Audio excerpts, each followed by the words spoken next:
Então, muito boa tarde a todos. Vamos dar continuidade à leitura e reflexão de diversos temas, capítulos do livro de Jesus para os que sofrem, de Clóvis Tavares. É um livro para ler e refletir nas divinas lições, na realidade existencial de cada dia.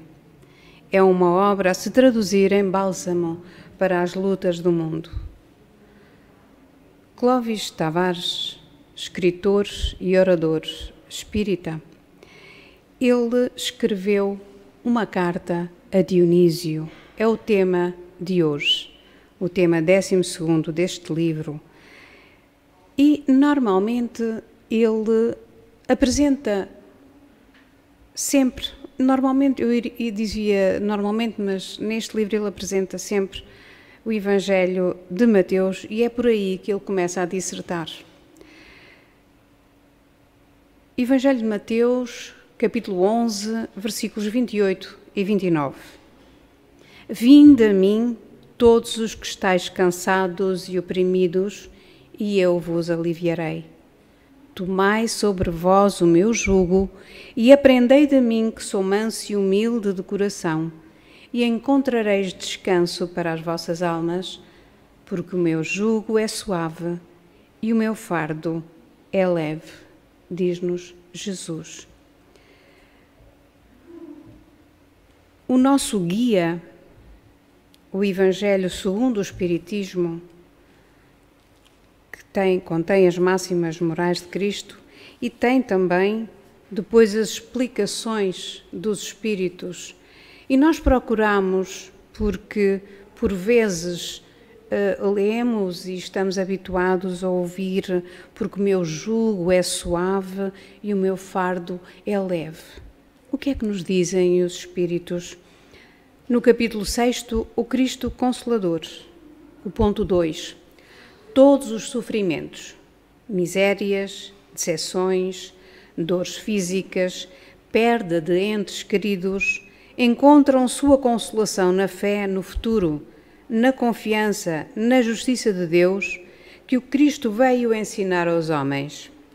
Entretanto, sobre aquele que nada espera após esta vida, ou simplesmente duvida, as aflições tornam-se muito mais penosas e nenhuma esperança vem diminuir o seu amargor. Eis o que levou Jesus a dizer: vinde a mim, todos vós que estáis fatigados, e eu vos aliviarei. Jesus, no entanto, colocou uma condição para a assistência e a felicidade que promete aos aflitos. Essa condição está na lei que ele ensina. Seu jugo é a obediência a essa lei, mas esse jugo é leve e essa lei é suave, já que impõe como dever o amor e a caridade. Quando acabamos de ler esta passagem, lembramo-nos de um amigo nosso que muitos de nós conhecemos. Ele já desencarnou, Padre Zé, da Igreja de Santa Cruz, grande amigo, e ele um dia diz-nos: tenho uma viagem para fazer. Para quando? Eu não sei. Apenas sei do que tenho, nada levo. Apenas levo aquilo que dei. Isto é para podermos refletir também e perceber porque é que Clóvis começou e vai começar por falar de um senhor que foi, sem dúvida alguma, uma das figuras mais impressionantes do cristianismo moderno, Dwight Moody. Vamos falar dele ainda outra vez. E ele começou assim: quando parti para a Califórnia, procurei um livro que me desse informações sobre a viagem. O que encontrei me explicou que, saindo do estado de Illinois, eu deveria atravessar o rio Mississippi, depois o Missouri, entrar no Nebraska, transpor depois as montanhas rochosas até à cidade de Salt Lake, deixar atrás a Serra Nevada e assim atingir São Francisco. As informações exatíssimas em todos os pormenores relativos à viagem estavam lá. Eu teria sido um cético muito desatinado se, depois de perceber que as informações eram exatas para boa parte da viagem, deixasse de crer naquelas que me orientariam no resto da jornada. E Clovis continua a dizer a Dionísio: estas palavras são de Dwight Moody, a tal figura impressionante do cristianismo moderno que, no livro O Problema do Ser, do Destino e da Dor, um clássico da nossa doutrina de Leon Denis, faz preciosas referências a este senhor.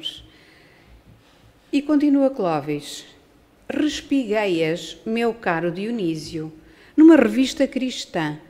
Tanto o Clovis foi buscar a esta revista cristã aquilo que acabamos de apresentar, da viagem que estava Dwight Moody a apresentar. Então respigueias, meu caro Dionísio, numa revista cristã que, recordando algumas afirmativas do Mestre, transformadas em bênçãos, quando postas em prática, lembra também sua palavra: quem crê em mim tem a vida eterna. E continua Clovis: igualmente, meu amigo, quero rememorar contigo, segundo o nosso velho costume fraterno, alguns ensinamentos do Senhor, de que já tens experimentado o salutar efeito. Teu coração escutou o Sermão da Montanha, em sua ressonância de 20 séculos e em sua misteriosa e eterna presença. Ouviste o que foi dito: bem-aventurados os misericordiosos, e tens procurado, sinceramente, semear os eflúvios de tua compaixão em redor de teus passos, e tens sentido a felicidade dessa atitude do Espírito. Ouviste também: bem-aventurados os mansos, e te esforças cada dia pela conquista do autodomínio e suportas contradições e puseste uma sentinela à porta de teus lábios e tens exercitado como podes a brandura, a paciência, o silêncio, a delicadeza. Tens evitado assim em tua estrada os perigos da exaltação, da rudeza, da violência, com todos os satélites da imaturidade espiritual. Escutaste de Jesus a afirmativa de que os simples de espírito são verdadeiramente felizes e tens sublimado em peleja contínua, em luta contínua, em combate contínuo, aquilo que tu mesmo classificaste de ridícula autossuficiência. Leste o episódio do moço rico em conversa com o Divino Mestre e te aproximaste dos pobres e dos deserdados do mundo, de coração e de bolsos abertos. Sonhas agora um tesouro no céu, longe das mesquinhas competições da ambição terrestre. Contemplo-te, Dionísio, e noto, alegremente, teus esforços diários de integração com o celeste amigo. Por amor dele, tens buscado depressa adversários para a reconciliação recomendada. Tens largado a capa aos que te levaram a túnica. Tens evitado o destaque nas sinagogas e não levantas os braços nas esquinas das ruas. Tens usado a mão direita na pauta do ensinamento evangélico. Tens zelado pelas pérolas da eternidade, não mais as deixando ao alcance da ignorância maliciosa, mas bem fazendo a todos como podes. Porém, como o Senhor, na visão do Apocalipse, tinha uma coisa contra o anjo de Tiatira, apesar de suas múltiplas virtudes e crescentes valores, também eu, caro amigo, noto em teu espírito um lamentável esquecimento. Somente nossa velha e sólida amizade fraterna permite, librando-me, falar-te assim. Pelo teu esforço em cumprir o ensino sagrado, tens visto como a realização da palavra gera bênçãos de paz, de poder interior, de beleza espiritual. Tens esquecido, entretanto, Dionísio, eis o que tenho contra ti, de buscar a consolação de que tua alma, tantas vezes feridas, necessita em Jesus, no Cristo Consolador. Sofres e tens sofrido muito, entretanto, quase nunca tens recorrido ao Mestre. Porquê? O mesmo Evangelho que te ensinou a perdoar 70 vezes 7, também te faz o inefável convite.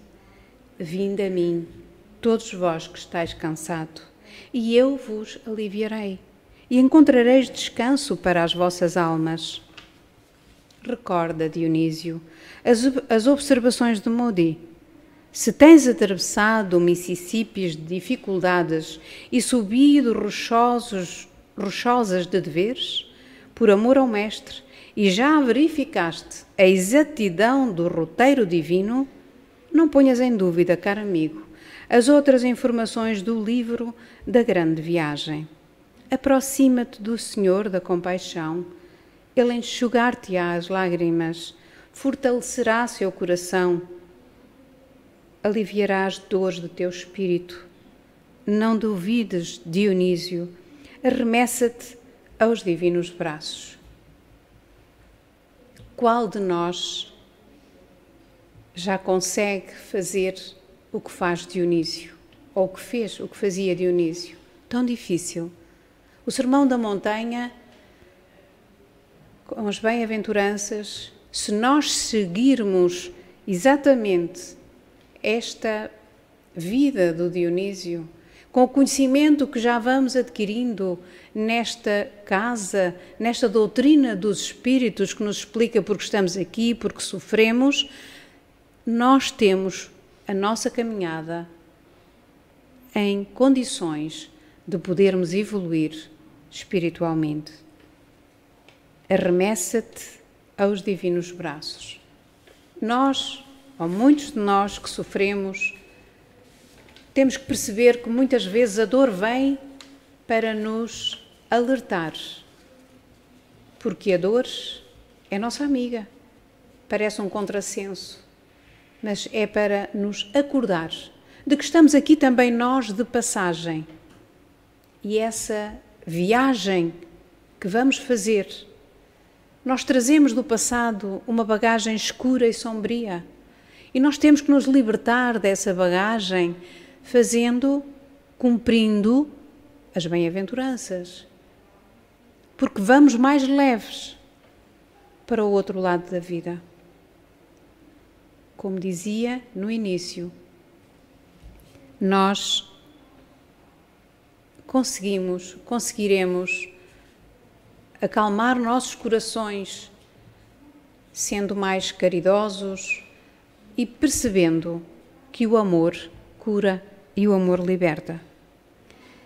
Como vimos, Jesus faz referência, ou Clóvis faz sempre referência às bem-aventuranças, que, como sabemos, são os ensinamentos de acordo com o Evangelho de Mateus.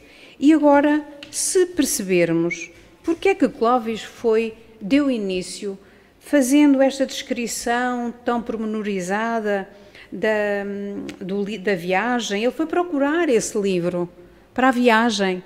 E nós temos esse livro, nós temos o Evangelho segundo o Espiritismo, com as explicações dos Espíritos.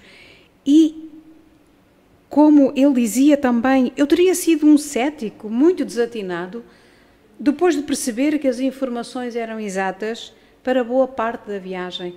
As informações que nós aqui acabamos de ler e de ouvir acerca da passagem que Dionísio fez pela sua vida, nós seríamos realmente céticos, desatinados, se deixássemos de crer naquelas que nos orientariam ou que nos vão orientar no resto da nossa jornada.